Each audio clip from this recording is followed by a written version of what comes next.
Қайырлы күн достар, каналыма қош келдіңіздер. Сіздермен бүгін құлпынайдың адам ағзасына пайдасы жөнінде ақпарат бергім келеді. Құлпынай қош иісті тәтті жидек. Ол сапына қарай ерте көктемде, жазда, күзде жеміс береді. Сонымен қатар жаз бойы, күздің суық күндеріне дейін жеміс беретін сұрыптары да бар. Құлпынайдың табиғи түрі тек Еуропада өседі. Қазақстанда тек екпе түрлері ғана өседі. Құлпынай дәрумендерге аса бай. Құрамында С дәруменінің мөлшері цитрус өсімдіктеріне қарағанда анағұрлым көп. Сонымен қатар минералдар мен микроэлементтер де көп. Темір, магний, калий, кальций, мырыш, марганец, фосфор, кремний, мыс, йод, фолий қышқылы да бар. Құлпынай дәрумен жетіспеушілікке өте пайдалы. Ағзаны тазартады. Құрамындағы антиоксиданттар қартаю процесін тежейді. Иммунитетті күшейтіп, қан аздыққа көмектеседі.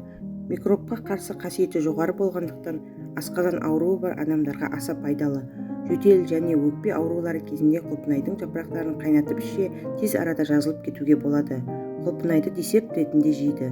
Құлпынайдың пайдасын арттыру және организмге сіңімдірек болу үшін қаймақпен немесе кілегеймен жеу керек. Жүрек, қан тамыр жүйесін қорғайды, тіс еттерін нығайтады, ауыз иісін кетіреді. 100 грамм құлпынайдың құрамында 37 килокалория бар. Ғалымдардың айтуы бойынша күніне құлпынайды жеу нормасы 500 граммнан аспау керек. Сапалы құлпынайдың табиғи иісі шығып тұрады. Иісі шықпаған құлпынай химиялық жолмен өндірілгені байқалады. Құлпынайды сатып алғанда міндетті түрде гүл сабағы сақталу керек. Каналыма тіркелуді ұмытпаңыздар. Келесі кездескенше сау болыңыздар.